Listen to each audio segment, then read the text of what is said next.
দিয়ে বিয়ে হয়েছে। ধর্ষিতা। কারণ কি, সে তো আমার সাথে মহানগরে বাসা নিয়েছিল, তার বাড়িতে আমি সংসার করেছি। তাহলে কি বিয়ের প্রলোভনে ধর্ষণ না এটা? বাংলাদেশে টিকাই যাচ্ছে না এদের মতো লোকজনদেরকে নিয়ে। কিছুদিন পর পর এক একটা করে ইস্যু তৈরি করবে আর ভাইরাল হওয়ার জন্য চেষ্টা করবে। হিরো আলমের বিরুদ্ধে ধর্ষণ মামলা দিয়েছে মিথিলা।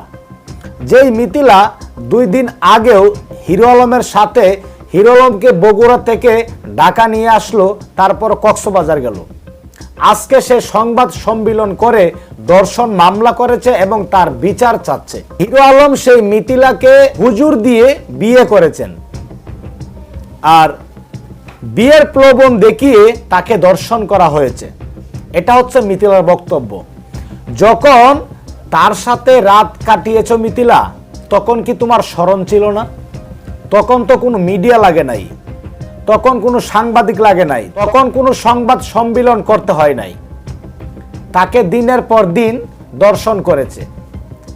মানে তোমরা যখন মিলেমিশে করবা তখন সেটা মহব্বত হয়ে যায়, আদর হয়ে যায়, ভালোবাসা হয়ে যায়। আর একটু ঝগড়া লাগলে দর্শন হয়ে যায়।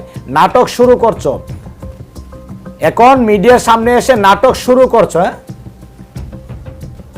বাংলাদেশের জনগণের উচিত তোমাদের মতো নরখিটদের জুতা দিয়ে পিটিয়ে বাংলাদেশ থেকে বের করা। এখন হিরো আলম যখন এই রিয়ামণিকে নিয়ে কক্সবাজার গেছে, তার শরীরে আগুন ধরে গেছে। আবার দেখেন, রিয়ামণি আর মিথিলা একই বাসায় থাকে, একই জায়গায় থাকে। আবার যখন একটু আলাদা হয়ে যায় তখন সংবাদ সম্মেলন করে সাংবাদিক ডেকে। মানে এটা হচ্ছে ভাইরাল হওয়ার জন্য, মানুষকে দেখানোর জন্য, মানুষের মুখে মুখে থাকার জন্য। এই সমস্ত ব্যবসা বন্ধ করে সঠিক রাস্তায় আসো, মানুষকে আর হাসায়ও না। কিছুদিন আগে দেখেন নাই প্রিন্স মামুন আর লাইলার বিষয়? মানে তাদের একটা না একটা ইস্যু থাকতেই হবে, একটা না একটা ইস্যু থাকতেই হবে। অন্ধকারে যখন বুকের উপরে শুয়ে শুয়ে রাত কাটাও, তখন কিন্তু মনে থাকে না যে তার সাথে বিয়ে হয়েছে কিনা। আর একটু দূরে গেলেই, একটু ঝগড়া হলেই আমাকে দর্শন করেছে। বাংলাদেশের জনগণ আসলে অনেক ভালো। আমরা সেই মিথিলার মুখ থেকে কিছু কথা শুনবো, হাস্যকর বক্তব্যগুলা, যে কথাগুলা শুনলে হাসি আসে। অবশ্যই ভিডিওটি একটু শেয়ার করে দিবেন।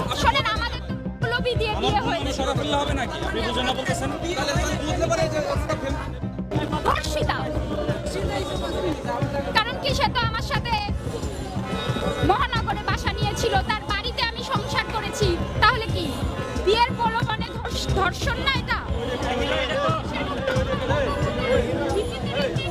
এটাকেও ধর্ষণ, এটাও ধর্ষণ। মামলা তো ভাই কোর্টে, তো সবকিছু বুঝে।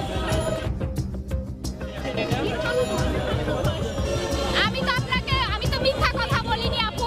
আমি তো বলেছি যে সে মৌলবি ডেকে বিয়ে, একটা ফেক বিয়ে করে আমাকে প্রতিনিয়ত বউ হিসাবে ধর্ষণ করেছে।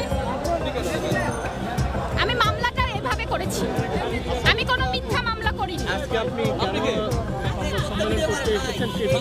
এখন কেন আমি বিয়ে করব ভাই? আজকে আমি আলমকে বিয়ে করব, 2 দিন পর আমাকে সে ডিভোর্স করে দেবে। ও শাস্তি তো হতে হবে, আমার সাথে না, হাজারো মেয়ের সাথে এগুলো করেছে।